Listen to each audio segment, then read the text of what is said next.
তো বিভিন্ন গ্রাম থেকে আগত আমার সম্মানীয় ব্যক্তিবর্গ, সকলকেই সালাম এবং আদাব জানাচ্ছি।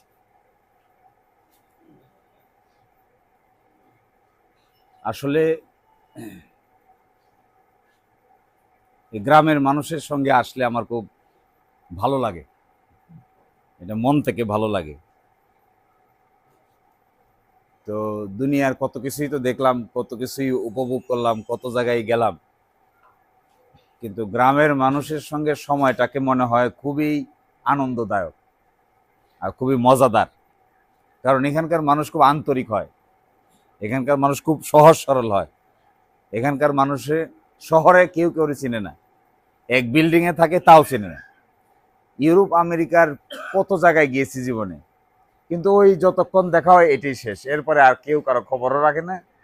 এমন হয়েছে শহর যে বাপ ছেলের খবর রাখে না, ছেলে বাপের খবর রাখে না, এমন এক পরিবেশ হয়েছে। কিন্তু গ্রামে এখনো আন্তরিকতা আছে, এখনো মানুষ মানুষকে ভালোবাসে, খবর নেয়। একজন দেখেন কেন এই কথা বলতেছি, ওনাদের দুই ভাইয়ের সমস্যা, সবাই জড়ো হয়ে গেছে। এটা কি শহরে পাবেন? শহরে শুনবে কেউ এই কথা, কবে তোর সমস্যা তুই লিয়ে যা পারো সেদিকে যা, আমার কি, তোরা দুইজন মারামারি করে মর, আমার তো এত কিছু জানার দরকার নাই। কিন্তু দেখেন এই কি বলে শর্মা, শামারসর, নোল্লারসর, নোয়ারসর, কত মানুষ এসে হাজির হয়ে গেছে। এই যে আমরা এখানে আসছি, আমরা এসে যেটা করতে চাই, এটা করতে চাই হলো আমরা পূর্বপুরুষের ঐতিহ্য ধারণ করতে চাই। সম্মানী মানুষকে সম্মান দেওয়া বড় লোকের লক্ষণ। যে সম্মানী মানুষের সম্মান দিতে পারে না, তার মন ছোট। আর মন বড় না হইলে পোশাকে আশাকে বেশি সুন্দর জামা কাপড় পরে থাকলে বড় লোক হওয়া যায় না। বড় লোক হইতে গেলে মন বড় হইতে হয়। বড় বড় মানুষকে, যার মন বড়, যে উদার, যে অনেক বেশি জিনিসকে একসাথে ধারণ করতে পারে, এরা হলো আসলে বড় লোক। আর খালি সুন্দর জামা কাপড় সাজ্জা গুজ্জা বা কিনা নিয়ে এসে টেকা আছে তাই সুন্দর জুতা, সুন্দর মোজা, এইটারে বড় লোকই বলে না। এইটা অন্য অর্থে যার মন বড় থাকে না, এইটা বরঞ্চ ছোট লোকের অংশ। ফ্যাশন দেখানো, মোশন দেখানো, ভাব দেখানো, ক্ষমতা দেখানো, এগুলাও ছোট লোকের অংশ। আমার বিবেচনায় এগুলো সব ছোট লোকের কাজ। যারা এই টাকার গরম দেখায়, ক্ষমতার গরম দেখায়, এগুলো সব ছোট মনের মানুষের কাজ। সামান্য চেয়ারে বসলে যারা গরম সহ্য করতে পারে না, এটাও ছোট মনের মানুষের কাজ। এটা ব্যাঙের স্বভাব। ব্যাঙ দেখেন না গ গ গ করে ডাকে, এটারে বলা হয় যে ব্যাঙের যখন ডিম পাড়ার সময় হয় তখন গ গ করে করে ডাকে। মুরগি দেখছেন, মুরগি মুরগি বাড়িতে যে মুরগি পালেন, এটা দেখবেন ডিম পাড়ার যখন সময় হয় তো অস্থির হয়ে যায়। কিন্তু যার ভার আছে, যে আসলেই জ্ঞানী, যে আসলেই ক্ষমতার অধিকারী, সে কিন্তু চুপ করে বসে থাকে। এটা জগতের নিয়ম। এবং যদি আপনি ক্ষমতার গরম সহ্য করতে না পারেন, তাহলে দুনিয়াতে আপনার শাস্তি হবেই। 2 দিন আগে হোক আর 2 দিন পরে হোক, বেইজ্জতি আপনি হবেনই। এই জন্য ক্ষমতার গরম দেখাইতে হয় না, চেয়ারের গরম দেখাইতে হয় না, টাকার গরম দেখাইতে হয় না, চেহারার গরম দেখাইতে হয় না। এগুলো যারা দেখান, এরা স্বল্প সময়ের ব্যবধানে সবেই আস্তে আস্তে বেইজ্জতি হন। কিন্তু সময় লাগে একটু, কারো 2 বছর লাগে, কারো 5 বছর লাগে, কারো 10 বছর লাগে। এইগুলো থেকে মুক্তি যারা নিতে পারে, এরা প্রকৃত অর্থে স্বাধীন লোক। টাকা যাকে আকর্ষণ করে না, বা আকর্ষণ করলেও টাকার নেশায় যে অস্থির হয়ে যায় না, সে তো প্রকৃত অর্থে স্বাধীন লোক। ধরেন আপনি কোনো কারণে চেয়ারম্যান হয়েছেন, চেয়ারম্যানের গরমে আর বাঁচেন না, তাহলে কি দাঁড়াইলো? চেয়ারম্যানই যখন 5 বছর পরে থাকবে না, তখন গরম যাবে কই? কে দেখাবে সেই গরম? আমি এমপি হইলাম, আমি সুপ্রিম কোর্টের উকিল হয়েছি, এরপরে কয়দিন পরে যখন ওকালতি থাকবে না, কই যাব? কোথায় যাব? দুনিয়ার বড় বড় মন্ত্রী, মিনিস্টার, রাজা, বাদশাহ, বড় বড় লোক, কেউই শেষ পর্যন্ত জীবিত থাকে নাই, সকলেই মইরা কাষ্ঠ হয়েছে। আর না হইলে কবরে গিয়া হাড্ডি গুড্ডি নষ্ট হয়ে গেছে। আছে এরকম কোন লোক জীবিত? ফেরাউন, ফেরাউনের নাম শুনছেন না? ফেরাউন বলে গালি দেয়। ফেরাউন, ফেরাউন ছিল নিজেরই কইতো আমি খোদা, আমি নিজেই আল্লাহ, আমি আনা রব্বুকুম, এটা আরবিতে বলে আর কি, এগুলো বুঝতে পারবেন না আপনারা। তো এই ফেরাউন নিজেরে কইতো যে আমি খোদা, আমারে মানো। খালি খোদারে মানবা, আমারে মানতে হবে, কারণ আমি তোমার খাওন দেই, আমি তোমার ব্যবসা বাণিজ্য ব্যবস্থা করে দেই, আমারে মানো। সেই ফেরাউনের লাশ সারা দুনিয়াতে, কেউ যদি মিশর যান, মিশর নামে একটা রাষ্ট্রের নাম শুনছেন, মিশর যান, সেই ফেরাউনের লাশ মমি কইরা, এই বিগত 900 বছর থেকে ফেরাউনের লাশ এখনো মিশরে মমি আকার সাজানো আছে। কত অপমান, কত নির্লজ্জ হইলে এগুলো সম্ভব। আর যদি কেউ উদার হয়, ওপেন হয়, তাহলে দেখবেন সে দুনিয়ার সবচেয়ে শান্তিতে থাকে। অশান্তি কি? অশান্তি হলো এমন এক জিনিস, যদি আপনি অন্যের একটা জমি কাইরে নিয়ে আসতে চান, তাহলে আপনাকে অনেক চিন্তা করতে হয়, পলিসি করতে হয়, সাক্ষী জোগাড় করতে হয়, কোর্ট কাছারিতে যাইতে হয়, এরপরে আস্তে আস্তে এটাকে কেমনে দখলে নেওয়া যাবে এটা বুদ্ধি বাইর করতে হয়। তাইলে যে বুদ্ধি বাইর করতেছে তার অশান্তি আছে না? আছে না অশান্তি? একটা ক্ষেতের আইল, আপনার একটা ক্ষেত, আমার একটা ক্ষেত, আমি চাই আপনার ক্ষেতের অর্ধেক আস্তে আস্তে আস্তে আস্তে দখল করে নিব। আমার প্ল্যান করতে হবে না? আস্তে প্ল্যান করব, একবার বলবো যে 1 হাত আগাবো, পরের বছর বলবো যে 2 হাত আগাবো, এরপরের বছর বলবো যে 4 হাত আগাবো, এরপরে বলবো যে এটা পুরাটাই আমার। তাহলে যে কাজ করব তার কি চিন্তা করতে হইতেছে না? চিন্তা করিয়া না দখল করতে হইতেছে। অশান্তি, এটা সাংঘাতিক অশান্তি। আর সবচেয়ে শান্তিকে আমি ঢাকা শহরে দেখছি, শান্তিময় মানুষ দেখছি ঢাকায়। সারাদিন রিক্সা চালায়, রাত 9টার সময় চালাইতে চালাইতে চালাইতে চালাইতে পাও আর চলে না, ফুটপাতে শুয়া এমন ঘুম দিছে, পরের দিন সকাল 10টা পর্যন্ত কেউ তারা ডাকিয়ে তুলতে পারে।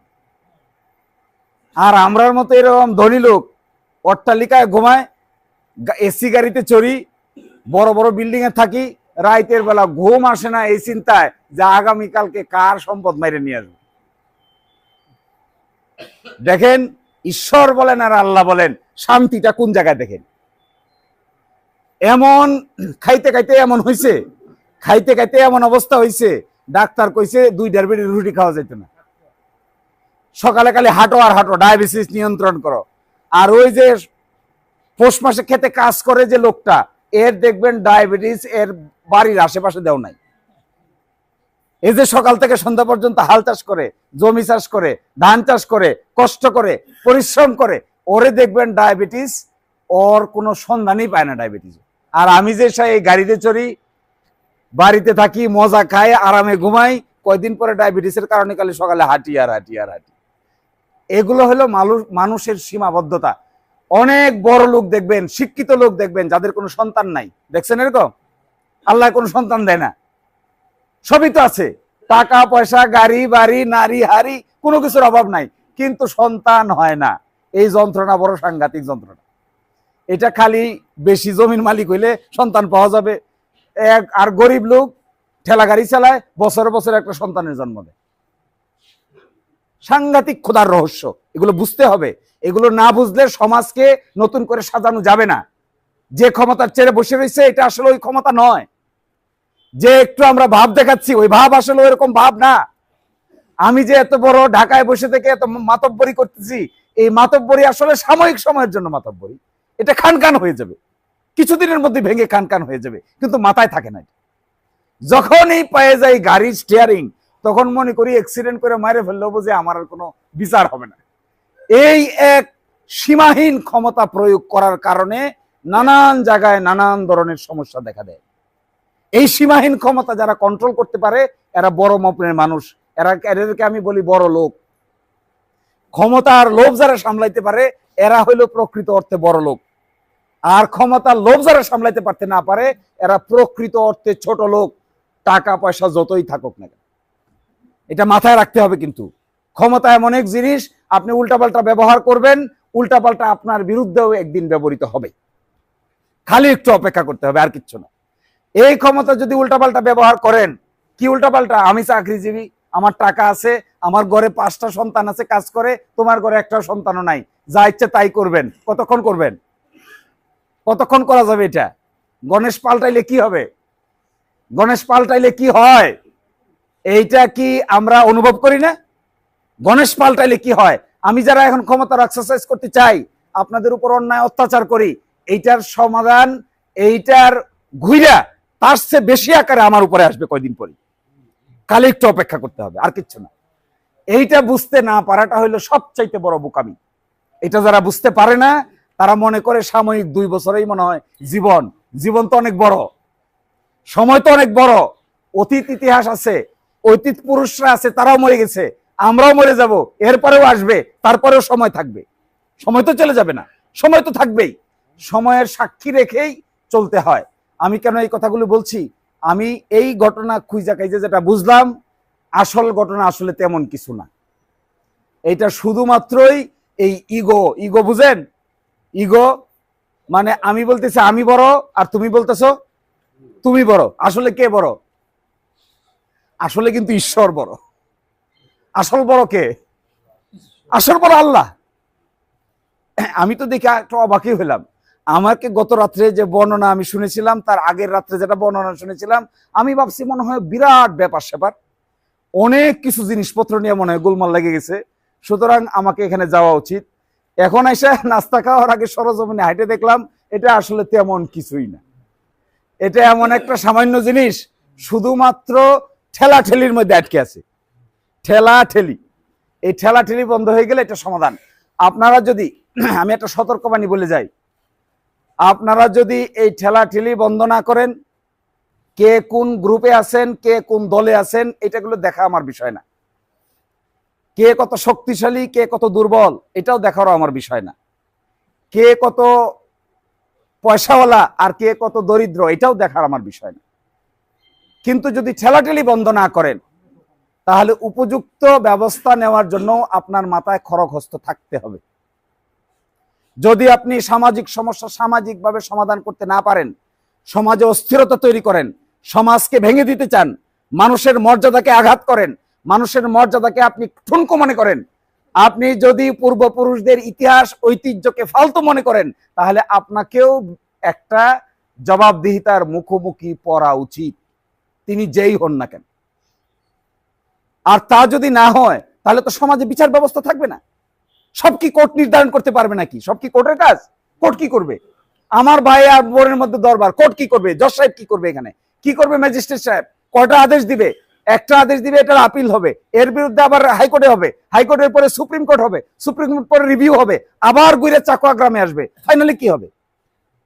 ফাইনালটা কি? ফাইনালটা হলো এই মারামারিটা কন্টিনিউ করবে, এই গুতাগুতিটা কন্টিনিউ করবে। ফলে আমার মনোবাসনাটা কি, কেন আমি এখানে আসছি? আমার তো এখানে আসার এভাবে কথা নয়, কিন্তু আমার কাছে এটা শুনলে দেখলে খারাপ অনুভব হয়।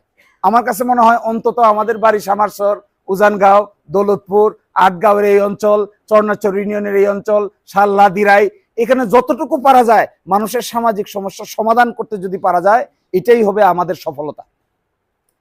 আর এটা হবে বিফলতা যে এক গ্রুপের বিরুদ্ধে আর গ্রুপে লাগাই দাও, আরেক গ্রুপের বিরুদ্ধে আরেক গ্রুপকে লাগাই দাও, অমুকের বিরুদ্ধে তাকে প্রতিশোধ নাও, তার বিরুদ্ধে তাকে প্রতিশোধ নাও। এটা হবে আমাদের জীবনের সবচাইতে বড় বিফলতা।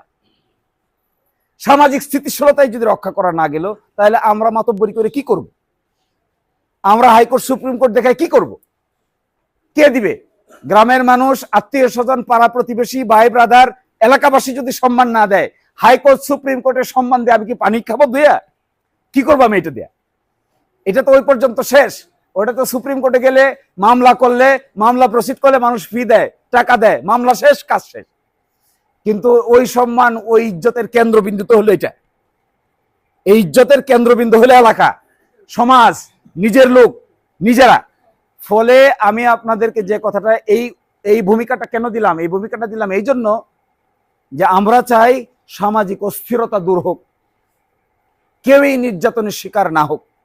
কোনো ব্যক্তি যেন কোর্টের কাছারির দরবারে হাঁটতে হাঁটতে তার পায়ের জুতা শুকায় না যায়, পায়ের তলি শুকায় না যায়, এটা আমরা চাই।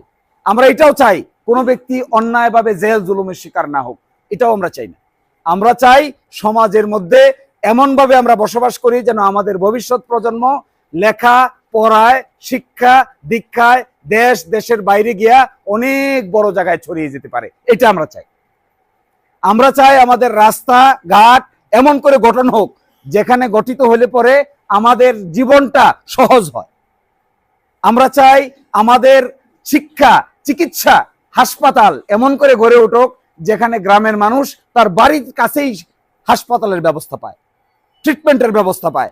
এখন যদি এই 1 ডেসিমেল জায়গা আর কার পথ ডান দিকে হবে আর কার পথ বাম দিকে হবে এই নিয়ে মারামারিতে লিপ্ত হই, তাহলে কি আমরা মানুষের জীবনযাত্রার উন্নয়ন ঘটাতে পারবো?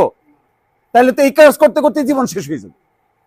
এই যে ছোট ছোট কাজ, ঠেলাঠেলি, গুতাগুতি, মারামারি, এগুলো করতে করতে আসল কাজ হবে কখন?